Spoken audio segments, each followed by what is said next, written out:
దేవుని నామమునకు మహిమ కలుగునుగాక. మీకు నా ఉదయకాలపు శుభములు తెలియజేస్తూ ఉన్నాను. మార్చి 19వ తేదీ 2026 సంవత్సరము గురువారము. ఈరోజు వాక్యము మార్కు సువార్త 15వ అధ్యాయము 12వ వచనము. అందుకు పీలాతు, అలాగైతే యూదుల రాజని మీరు చెప్పువని నేనేమి చేయుదునని మరలా వారిని అడిగాను. దేవుడి వాక్యము ద్వారా నేడు మనతో మాట్లాడి మనము సత్యమునకు విధేయులమై జీవించే కృప, సత్యముగా సమస్తమును జరిగించే కృప దేవుడు మనలో ప్రతి ఒక్కరికి దయచేయునుగాక. ఆమేన్. ఈ వచనాన్ని చదువుతూ ఉన్నప్పుడు రోమా గవర్నర్ అయిన పొంతు పిలాతు కథ మనకు స్పష్టంగా తెలియస్తూ ఉన్నది. అదేమిటంటే, ఈ వ్యక్తి రోమా గవర్నర్, సిలువ వేయటానికి అధికారం కలిగిన వాడు. అదేవిధంగా సిలువ నుండి తప్పించుటకును అధికారం కలిగిన వాడు. అయితే ఇతని ఘోరమైన పాపం ఏమిటంటే నైతిక పిరికితనం. చూడండి, ఇతడు అధికారి, ఇతడు గవర్నర్. యేసుక్రీస్తు ప్రభువారి మీద స్వార్థంతో, అసూయతో, ద్వేషముతో ఆయనను అప్పగించారని అతనికి బాగుగా తెలుసు. తన రాజకీయ అనుభవంలో, తన తీర్పు తీర్చే అనుభవంలో ఎన్నో కేసులను అతడు చూశాడు, ఎంతోమందిని విచారించాడు. కానీ ఎవరిలో లేని ఆ పరిశుద్ధత, ఎవరిలో లేని ఆ నిర్దోషత్వము ప్రభు అయిన యేసులో కనబడుతూ ఉన్నాయి. వారు అసూయ చేతనే యేసును అప్పగించారని వాక్యం సెలవిస్తూ ఉంది.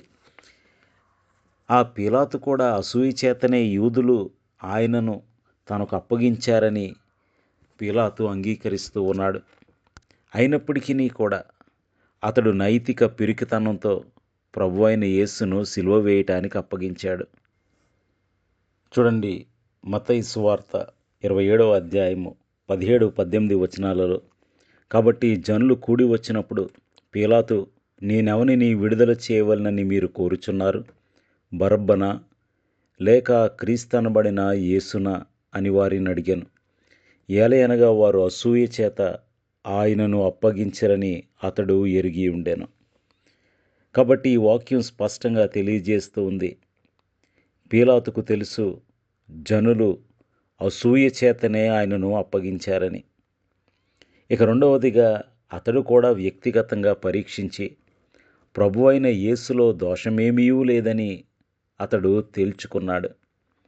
మూడవదిగా అతని భార్య అతనికి కబురు పంపింది, నిర్దోషి అయిన వాని జోలికి పోవద్దు అని. కాబట్టి అతని మనస్సాక్షి అతనికి సాక్ష్యమిస్తూ ఉన్నది.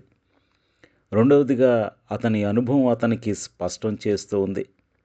మూడవదిగా అతని జీవిత భాగస్వామి కూడా అతనికి, అతని మనస్సాక్షికి, అతని ఆలోచనలకు మద్దతు తెలుపుతూ ఉంది.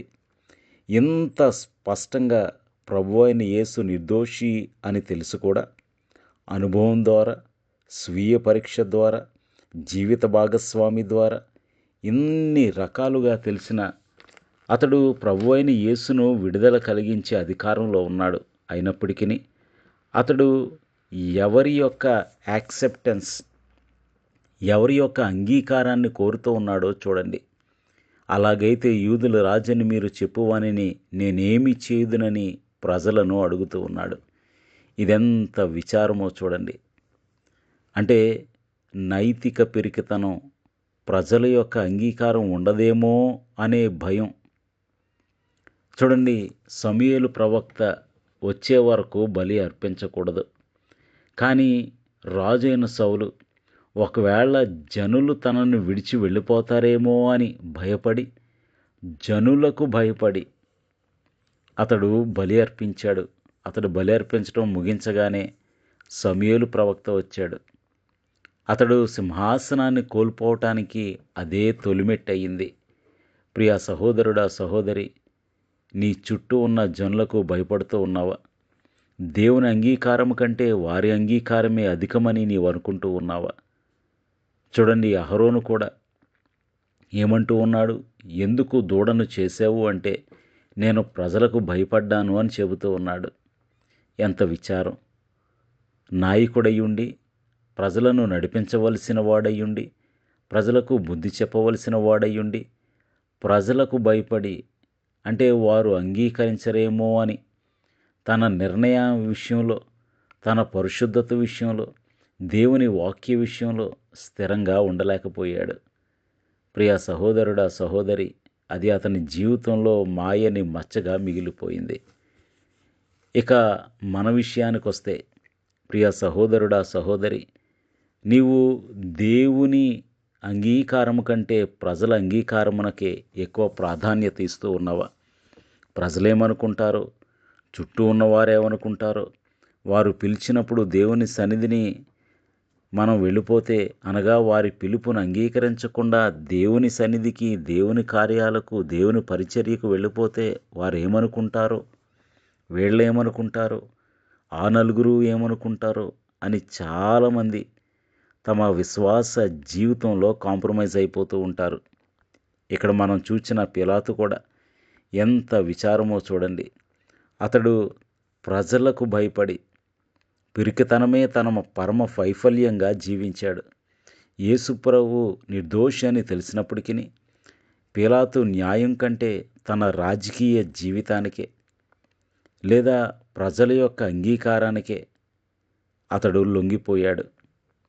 ప్రియ సహోదరుడా, సహోదరి, ఈ దినమున నీవు ఎవరికి అధిక ప్రాధాన్యతనిస్తూ ఉన్నావు? ప్రభువుక, నీ చుట్టూ ఉన్న ప్రజలక? ఆదివారం ఆఫీస్లో ఏదో ఈవెంట్ ప్లాన్ చేస్తారు, ఏదో ఔటింగ్కి ప్లాన్ చేస్తారు, ఏదో సరదాగా షికారుకు వెళదామంటారు. అప్పుడు నేను క్రైస్తవుడను, నేను దేవుని సన్నిధికి వెళ్ళాలి అని ధైర్యంగా చెప్పలేని ప్రియ సహోదరుడా, సహోదరి, నీవు ప్రభు అయిన యేసు నీ కొరకు చనిపోయాడని నమ్ముతూ ఉన్నావు, మంచిదే. మరి ప్రభువు కొరకు నీవేం చేస్తున్నావు? ఇదెంత విచారమో చూడండి. చాలామంది కొలీగ్స్ ఏమనుకుంటారో, పక్కవారు ఏమనుకుంటారో, నైబర్స్ ఏమనుకుంటారో అని ఆదివారపు ఆరాధన మానివేసేవారు, దేవుని సన్నిధిని నిర్లక్ష్యం చేసేవారు, దేవుని కంటే వారికి అధిక ప్రాధాన్యతనిచ్చేవారు ఎంతమంది లేరు. ఇక రెండవదిగా, అతడు తప్పని తెలుసు కూడా ఆ తప్పును ఖండించలేదు. తటస్థమైన స్థితి అనేది ఒక ఎంపిక, ఇట్స్ ఎ చాయిస్. అతడు దానిని ఖండించవచ్చు, తన అధికారమును ఉపయోగించి ప్రభువును విడిపించనవచ్చు. అతడు న్యాయాధిపతిగా ఉండవలసిన వాడు, న్యాయమే జరిగించవలసిన వాడు. కానీ దానిని ఖండించకపోగా వారి అన్యాయంలో పాలు పొందాడు. అతడు చేతులకు కడుగుకున్నంత మాత్రాన ఆ యొక్క అపరాధము నుండి అతడు విడుదల పొందినట్లు కాదు. అందుకనే ఒక భక్తుడు అంటాడు, most people sin not with violence but with silence, not with action but with hesitation అంటాడు. చాలామంది మనుష్యులు, ప్రజలు పాపం చేస్తారు.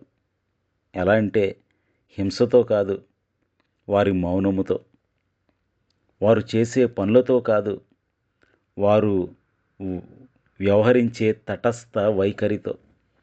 చూడండి, ఏలీ కుమారులు పాపం చేస్తున్నప్పుడు ఏలీ ఖండించలేదు. అది అతనికి ఎంత పాపమయ్యింది. దేవుడు వచ్చి ఏమన్నారో తెలుసా? నీవు నాకంటే నీ పిల్లలను అధికంగా గౌరవించావు, నాకంటే అధికమైన స్థానం నీ పిల్లలకి ఇచ్చావు అని దేవుడు ఏలీ మీద నేరం మోపాడు. ప్రియ సహోదరుడా, సహోదరి, నీకు తప్పు జరుగుతుందని తెలుసు కూడా, అది సంఘంలోనైనా, కుటుంబంలోనైనా, ఆఫీసులోనైనా తప్పు అని తెలుసు కూడా నీవు తటస్థ వైఖరితో ఉన్నావంటే, దానిని ఖండించలేదు అంటే, దానిని వ్యతిరేకించలేదు అంటే నీవు వారితో పాటు పాల్గొన్నట్లే. ఇక్కడ ఈ పిలాతు చేసినది అదే. అతడు ఏదో తన నిర్దోషత్వాన్ని కాపాడుకోవటానికన్నట్లు చేతులు కడుగుకుని ఒక వ్యర్థ ప్రయత్నం చేశాడు. కానీ చర్య తీసుకోకపోవటం వల్ల, అనగా అతడు అన్యాయమునకు అంగీకరించడం వల్ల కలిగే పరిణామాల నుండి అతడు తప్పించుకోలేకపోయాడు. ప్రియ సహోదరుడా, సహోదరి, చాలామంది గుంపు యొక్క ఆలోచన ప్రకారం జీవిస్తూ ఉంటారు. గుంపు ఆలోచన కాదు మనకు కావలసింది, ప్రభు అయిన యేసు యొక్క వాక్యానుసారమైన జీవితం.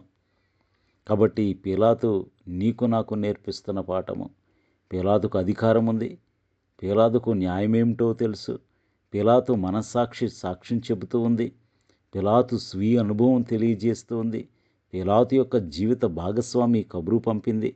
అయినప్పటికీ అతడు అన్యాయం వైపే నిలబడ్డాడు. అయినప్పటికీ ప్రభువు కంటే ప్రజల ఆమోద ముద్రనే అతడు కోరుకున్నాడు. అయినప్పటికీ తన అధికారాన్ని అన్యాయం వైపే అతడు సహకరించాడు. మరి ప్రియ సహోదరుడా, సహోదరి, సత్యం ఉన్నప్పుడు మనం దానిని గుర్తించాలి. సౌలభ్యం కంటే మన మనస్సాక్షికి విలువనివ్వాలి. ప్రజల అభిప్రాయాల కంటే ప్రభువు యొక్క నిర్ణయానికి మనం శిరస వహించాలి. ప్రార్థన చేసుకుందాం. సర్వోన్నతుడును సర్వశక్తివంతుడు అయిన మా ప్రియ పరలోకపు తండ్రి, జీవం గల దేవ, పిలాతుకు తెలుసు చాలా స్పష్టంగా అసూయ చేత వారు ప్రభువునంగి అప్పగించారని. ప్రభు, అతని మనస్సాక్షి, అతని స్వీయ పరీక్ష అతనికి తెలియజేస్తూ ఉంది యేసు నిర్దోషి అని. అతని జీవిత భాగస్వామి కబురు పంపింది, ప్రభు అయిన యేసు జోలికి వెళ్ళవద్దని, నీతిమంతుడని. ఇన్ని తెలిసినప్పటికీ అతడు అన్యాయం వైపు నిలవబడ్డాడు. ప్రభువా, మాలో చాలామందిని నీ ఆమోదము కంటే, నీ మాట కంటే ప్రజల మాటకే, ప్రజల యొక్క ఆమోదానికే ప్రభువా లోబడి నీకు దూరమైపోతూ ఉన్నారు. ఎంతమంది సత్యము తెలిసి కూడా దానిని జరిగించిన వారున్నారు. ప్రభువా, మేము అలాగుండక ఏది సత్యమో, ఏది నీ చిత్తమో, ఏది వాక్యానుసారమో దానిని మాత్రమే జరిగించే కృప, సత్యమును జరిగించే కృప, అన్యాయమును మౌనముగా చూస్తూ ఏకీభవించకుండా జీవించే కృప ఈ వాక్యం వినుచున్న ప్రతి ఒక్కరికి దయచేయండి. ప్రభువా, పరీక్షలు రాయిచున్న పిల్లలకు జ్ఞానం ఇచ్చి నడిపించండి. సమస్త మహిమ, ఘనత, ప్రభావములు మీకే చెల్లిస్తూ యేసునామములో స్తుతించి వినయముగా వేడుకొనుచున్నాము తండ్రి, ఆమేన్. మీ అందరికి నా వందనములు. ప్రభు పరిచర్యలో మీ సహోదరుడు దిలీప్ బాబు.